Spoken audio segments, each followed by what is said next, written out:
Hey there, and welcome back to Stay Sharp in Digital Engineering, your trusted guide to navigating the future of digital innovations in products and manufacturing. In this episode, Jonathan Scott and I, along with our CEO, Eric Doubell, take time to recognize and celebrate 25 years of innovation at Razorleaf. We explore our company's journey from the early days, and Eric shares some interesting stories and leadership lessons he has learned over the years. He talks about the importance of adapting to change, and that being a CEO not only focuses on running the business, but also caring about its people. Let's jump right in.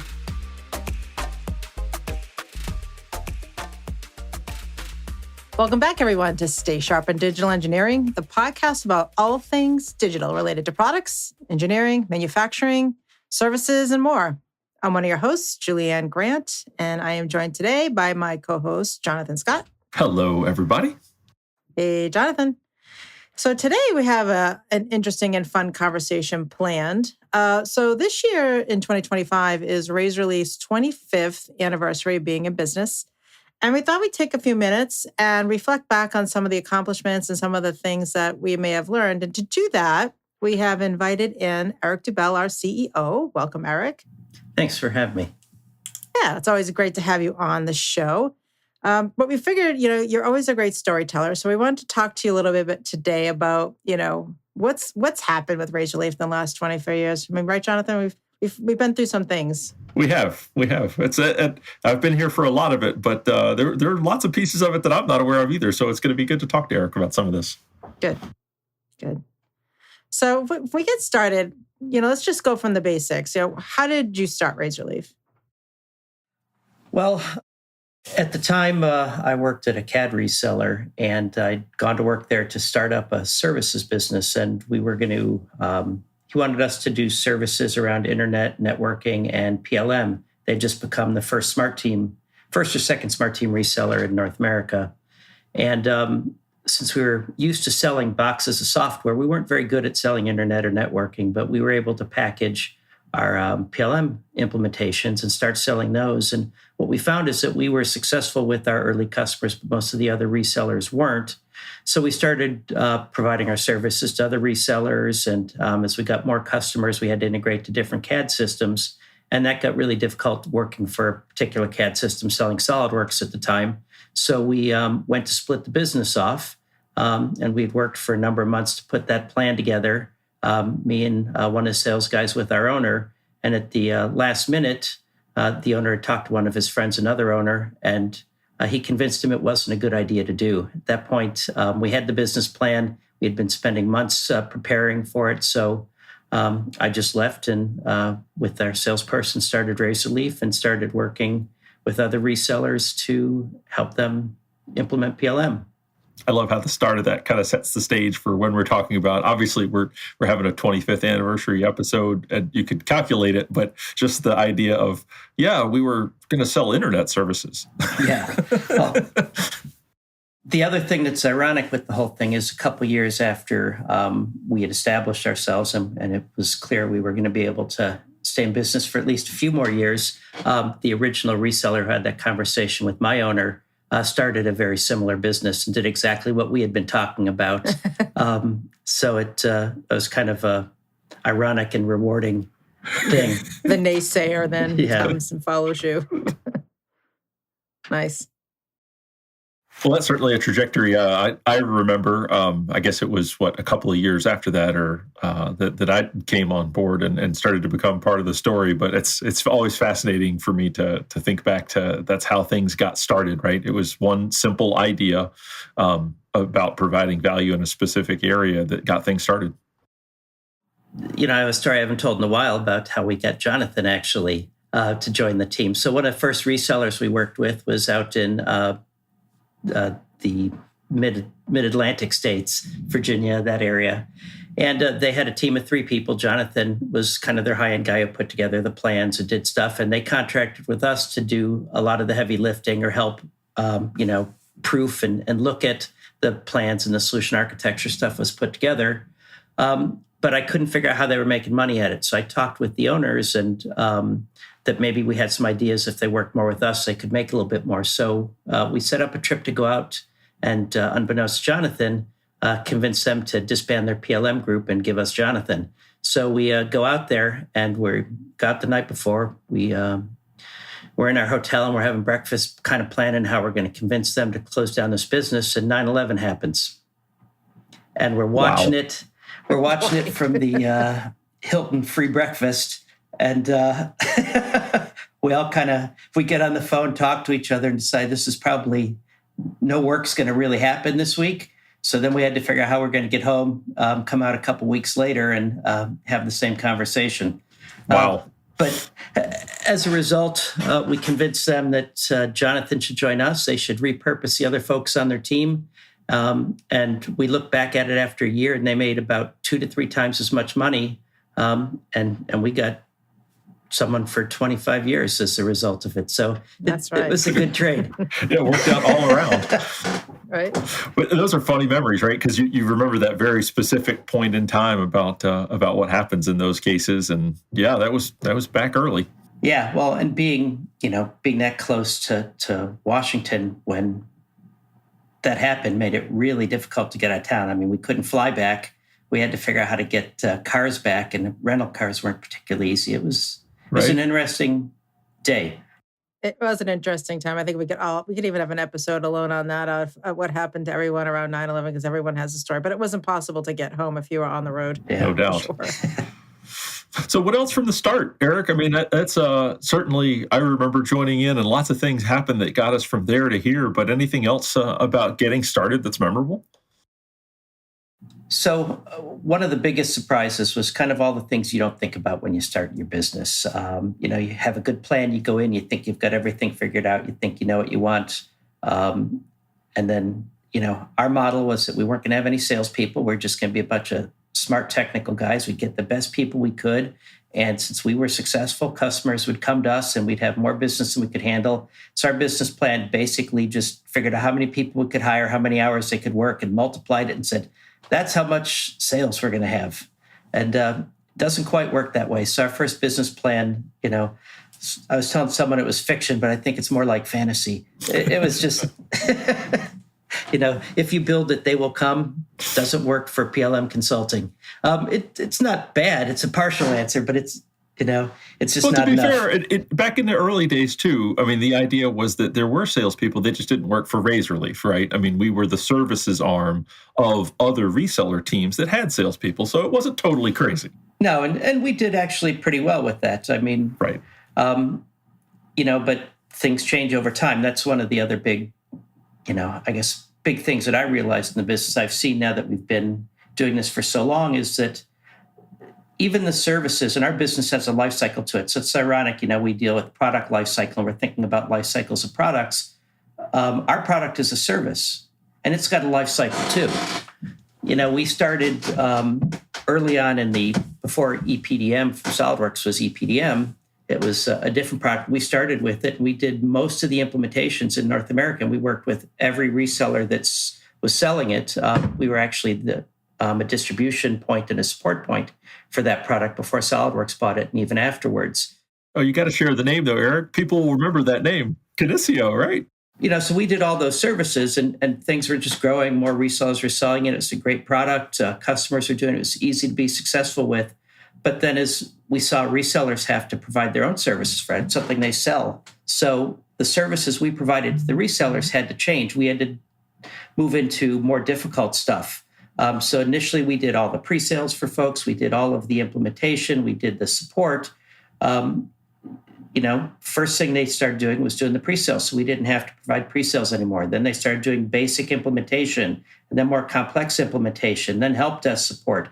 And our role had to keep changing throughout that process, that life cycle of resellers adopting products and customers, that product reaching more of a peak, until eventually we were just doing custom programming around it or integration or migrations. And then even that over time fades away. And then we had to find another product to provide services for.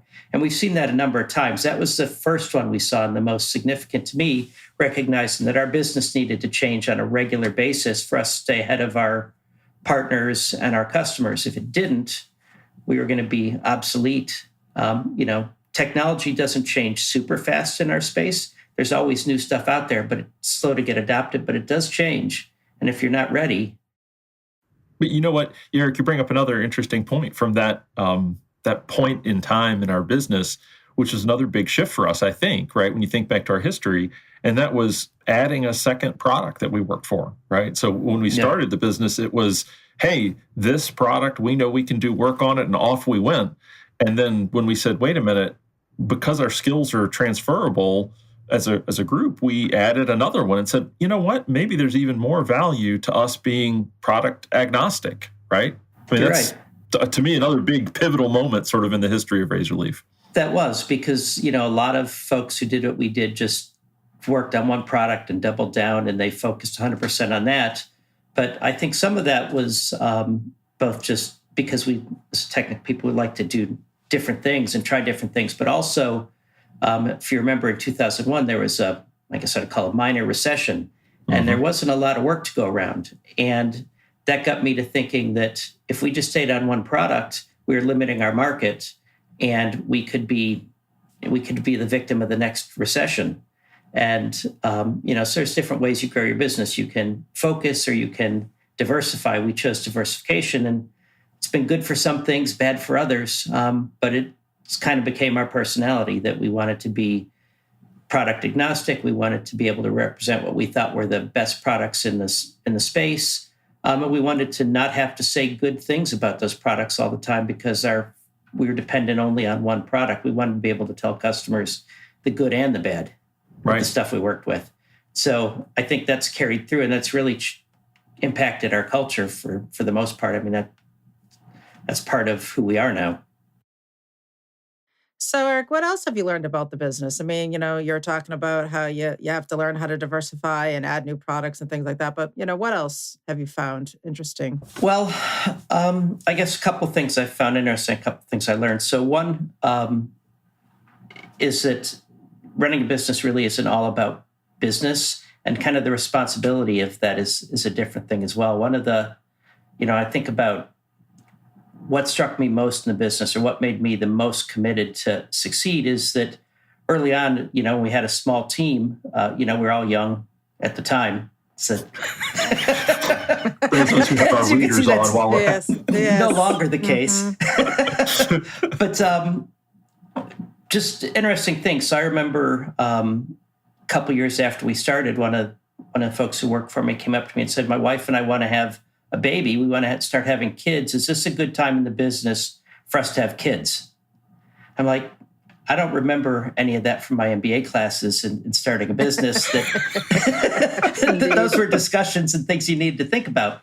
But it makes you think about the business in an entirely different way. When we talked about diversification and, as a means to stay in business, that's one of the reasons is that, I always felt I had a commitment to my employees, but now all of a sudden it dawned on me I have a commitment to their spouses and their children and probably their pets. And frankly, I didn't sleep real well for about a week thinking about that. But it changed how I thought about the business. And so, similar stories. We had another different person around the same time, maybe half a year later, came and said they wanted to buy a house. Could they afford to buy a house? And was the business going to be there to support them? And so, it's just a different level of responsibility that you don't think about. That's not a standard thing. So when you make decisions, it's real easy to make decisions for myself. If I needed to, if I save money, I can not pay myself. But I can't not pay the people who work for me, especially when they're making, I've made commitments. So that stuck with me the whole time. So as we talk about, the decisions we make, a lot of it's based on the employees. And I think that, that's why we've got the longevity we have. I mean, Jonathan, you've been with us for 24 plus years at this point, 24 and a half. We have a number of people who've been here equally long, or, 15 to 20 to 25 years.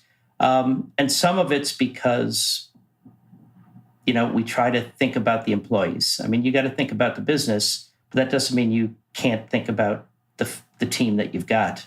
That's what makes Razorleaf a special place, right? I mean, those of us that get here and see it from the inside know how real that is, how much a part of our culture it is. And that's been a thread running through the entire 25-year history, right? Is you've realized from the beginning what kind of business you wanted to start. And it shows through with the choices we make. And they're not always public facing, right? I mean, we don't talk about this out in the public square much, but it's nice looking back on 25 years to reflect on that kind of thing. I'm a newbie. I've been here 10 years. So it's kind of funny. But what was striking me when you were talking about that was the fact that you've really developed a culture where people can be approachable, especially you. Because, I don't think there's been a job that I've worked at until this one where I might have that conversation with a leader. Can I have a kid? I'm thinking about buying a house.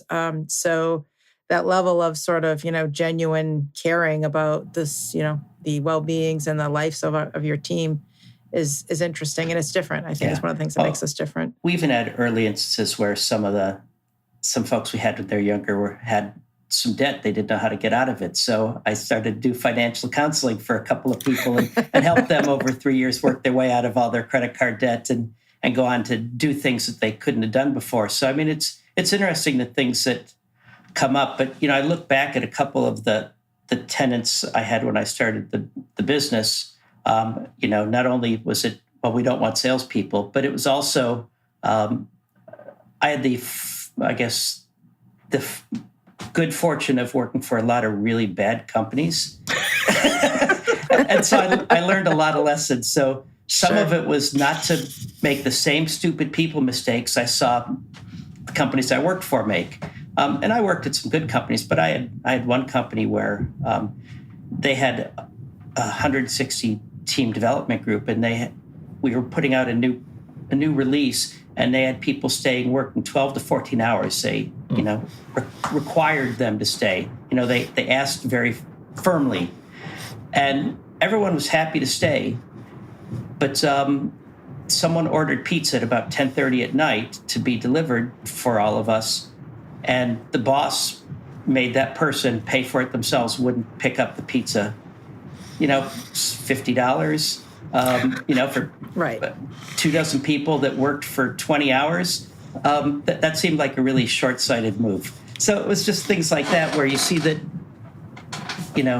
if it's not about the people, then I saw the mood shift after that. For weeks and months, there was low morale. You just can't, we make plenty of mistakes. I just didn't want to make the stupid mistakes I had seen. And we thank you for that. But you have to expect to make mistakes. But that's also because, we talked about there's a life cycle to the business we're in. So it means you got to try things. And if you try things, not everything's going to hit. You got to be prepared to step back and try other things. If you stop trying to change because the one thing you tried didn't work, again, you're not going to be around long enough to have to worry about that. Right. Well, I know too, we've been, one of the things we've been doing differently in the last few years is, growing globally. And that certainly has brought about some different learnings in terms of cultural differences and things like that. Yeah, I'm curious what that's taught you, Eric, or what you've seen in the business as a result of some of us expanding globally. So I find it interesting. And when we first started working with groups in Europe, we did some, culture mapping and some, and did some research and had some sessions on different cultures. And it's interesting how you don't realize cultural differences because you're talking the same way. You see people that seem just like you, but they interpret the data entirely different, and you don't know it. And so that's been kind of a learning experience for me. And there's different values, even though a lot of your values can be the same, some of them are different, and trying to determine that is hard. I don't think we have enough exposure. Most people have enough exposure to a lot of those different cultures to realize the differences. Even the way you look at people rate somebody. So we work with some folks in India, for example, and when we did some performance reviews, just as generally, they rate people much higher than people here in the U.S. do, and you wouldn't necessarily think that in talking to them, But when you see how they do things, it's because the culture they don't want to, I guess, be critical of anybody. So it's just something you have to take into account when you're doing business. So I would say today that's where I probably still make the most mistakes, is that I apply the way I think about something to a situation, because it's served me well over time, but it doesn't serve me as well when I'm dealing with different cultures. So you try to learn it, but it's just like a language. You always fall back to your core set. And so unless you're thinking about it and making a conscious effort, you're maybe not communicating the way you think you are. I think we have to give a lot of credit to, because I remember that time in our business, a lot of credit to some of the folks we started working with in those other geographies and other cultures, because they brought some of that to our attention early on. Now, I don't know if that's because some of us involved early on were rude unintentionally, and they're like, hey, you guys need to know something, or whether it was just an awareness on their part. I mean, I think it speaks to some of the people that we've brought into the team, that they were aware of that and knew that it needed to be shared with the rest of the team. And I think that's true. I mean, the folks we brought in are, I guess, have similar values to us, even though the cultures are similar, but they're also used to working in a multicultural environment more than we are. Right. And more so than we were, yeah. I think they knew that was going to be an issue and they educated us early on. And I think it's helped immensely. But it still leaves room for mistakes, misperceptions, those kinds of things to happen. That's why you've always got to be conscious of it. It's just like in yourself, if you know that you've got a weakness and it's not something you want to present, you have to stay consciously aware that you have a tendency towards this, so you can do it. So here it's, I have to think not how would I handle this. I have to think, why did they handle it this way, or why did they think about it that way, or what do they think about how I'm going to respond to this, and is it going to be communicated? 'Cause, even just in our culture, it's sometimes difficult to communicate. You've got to take responsibility for the message you're trying to communicate. It's not their responsibility to understand you. It's your responsibility to be understood. It just creates a lot more to think about when you're dealing with cultures that are different in ways, if you don't understand the ways they're different. Yeah, it's a tricky thing. Yeah.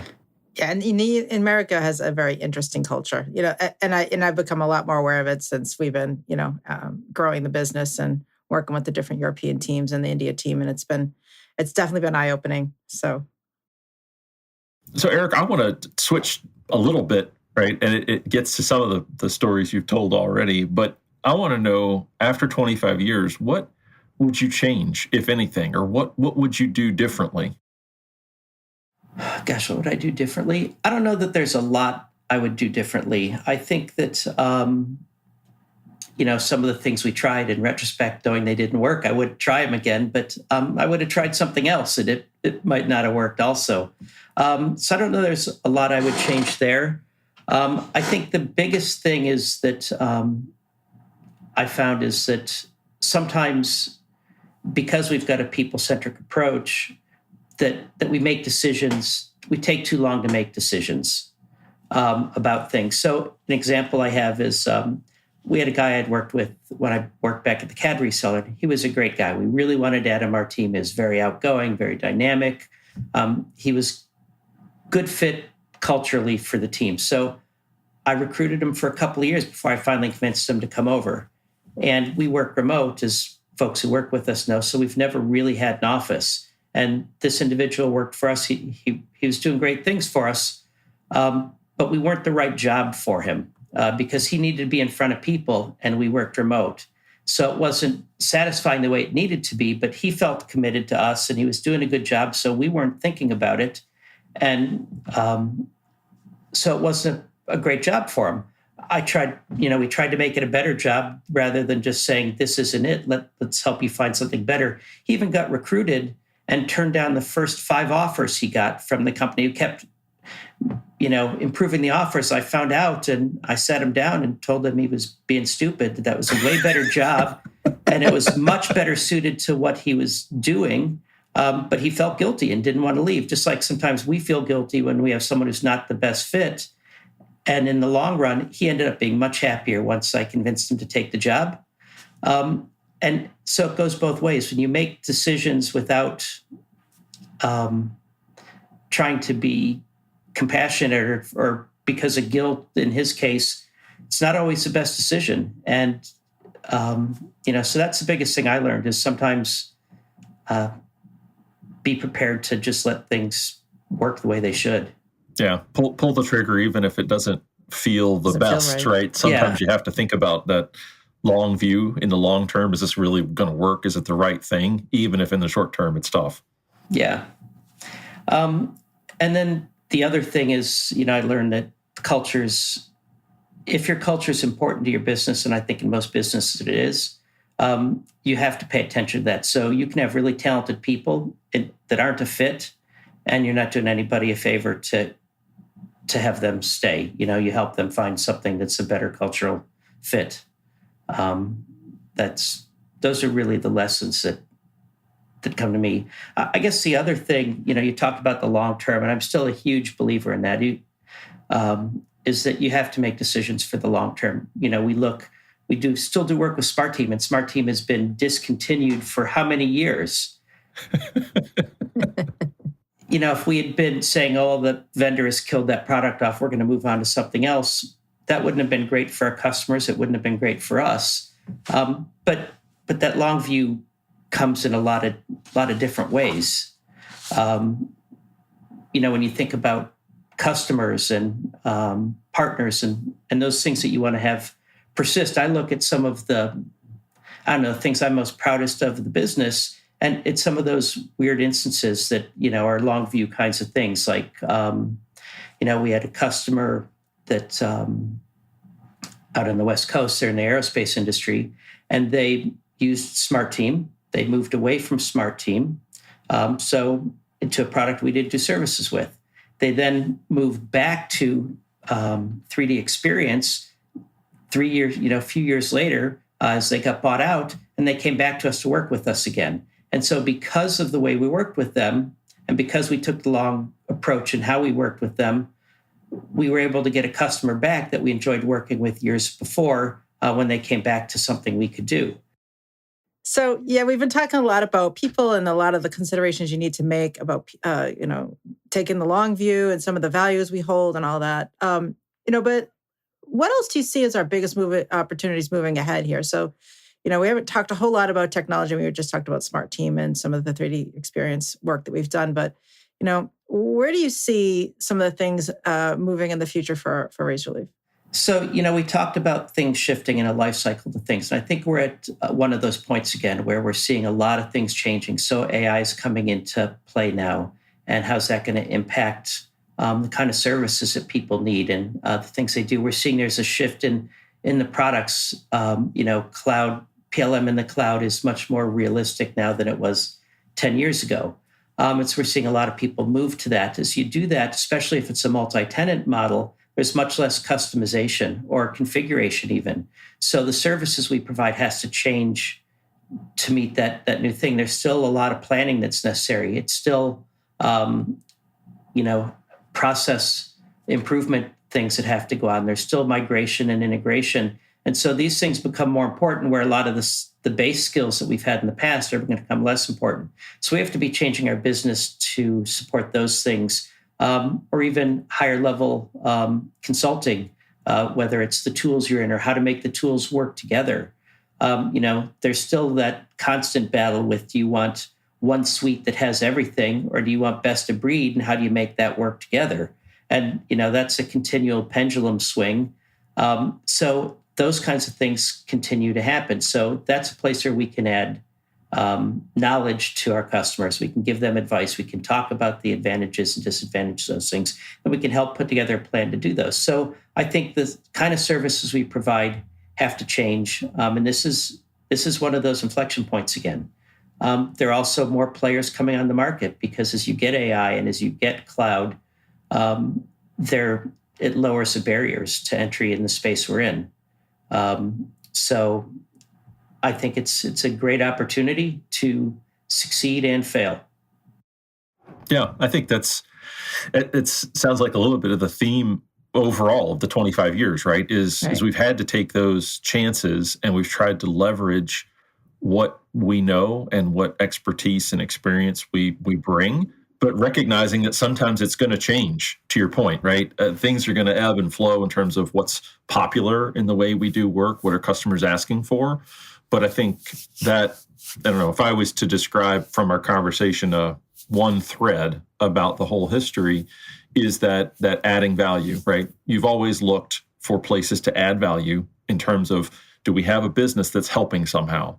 And that shifts over time, and it has. And we've had to take chances, and we've made mistakes and all those things. But in the end, that's where the opportunity lies, right? Is how can we continue to add value? So this has been great, Eric. I mean, I don't know, Julian, if you've got any other sort of final questions, but I think this has been a great conversation about that 25-year history. Just going to add one quick thing to what you said, is that one of the things that I've always talked about is that we like to do the hard things. And I know maybe most of the team would wish I wouldn't sign us up for that. So I think the real answer is... That's been fun. Come on.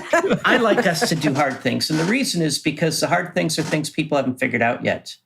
And they're the things that not everybody's doing. And so it's where people need help. And so if we got into business to help people do things better, then the place to do that is the things that haven't been figured out yet. So that's a niche where if you've got a talented people that are willing to try to solve a problem, you go where the problems need to be solved. And the problems need to be solved in the difficult stuff. It's always great to do the easy stuff.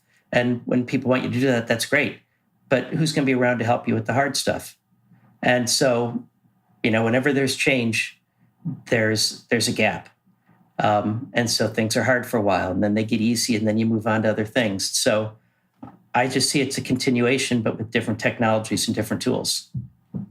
Yeah. Exactly. Yeah. And and my view on it is, even while doing the hard stuff, you really believe in our team and our staff to have the capability to solve those hard problems. And I think it gets back to your belief in the people and the way you view employees and the team that we have here at Razorleaf across the globe. So not just in the US, but everywhere. So I think that really speaks to how you built this culture here, why it's unique, and why people come and stay.